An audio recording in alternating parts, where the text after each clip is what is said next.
আসসালামু আলাইকুম ওয়া রাহমাতুল্লাহি ওয়া বারাকাতুহু। আজকের এই ভিডিওতে আলোচনা করব স্বপ্নে নিজের মৃত মা-বাবাকে দেখার ব্যাখ্যা কি? স্বপ্নে নিজের মৃত মা-বাবাকে দেখলে কি হয়? স্বপ্নে আ আল্লাহ রাসূল সাল্লাল্লাহু আলাইহি ওয়াসাল্লাম হাদিসের মধ্যে বলেছেন, কবরের জগৎটা হচ্ছে এমন জগৎ এখানে কোনো মিথ্যা নেই। এখানে কোনো ধোঁকাবাজি নেই।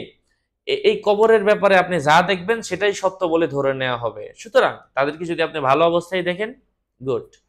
আপনার জন্য ভালো এবং মঙ্গল। আর যদি সেখানে আপনি তাদেরকে কোনো খারাপ অবস্থায় দেখেন, কোনো ভীতিকর অবস্থায় দেখেন, অবশ্যই তাদের নামে আপনি দান করবেন, সদকা করবেন এবং গরিব দুঃখীদেরকে দান করবেন এবং আল্লাহর সাহায্য চাইবেন। এই কাজগুলো আপনি করতে পারেন যদি তাদেরকে আপনি খারাপ অবস্থায় দেখে থাকেন।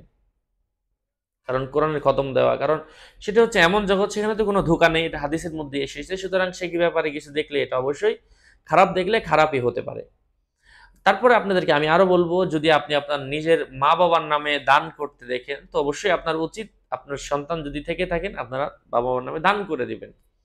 মা-বাবার নামে কোরআন দান করতে পারেন, গরিব মিসকিনকে, অসহায়দেরকে খাওয়াতে পারেন। আপনার যেখানে ইচ্ছা সেখানে দিয়ে দিন, মসজিদে, মাদ্রাসায়, এতিমখানায়, যেখানে ইচ্ছা।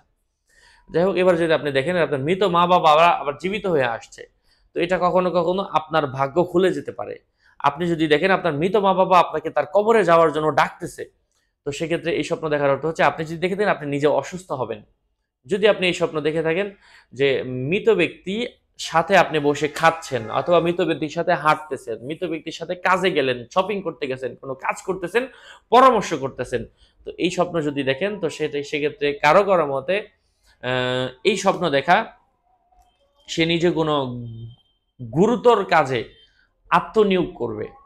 আশা করছি উপকৃত হয়েছেন। আরো আপডেট পেতে আমার সাথেই থাকবেন। সুস্থ থাকবেন, ভালো থাকবেন। আসসালামু আলাইকুম ওয়া রাহমাতুল্লাহি ওয়া বারাকাতুহু।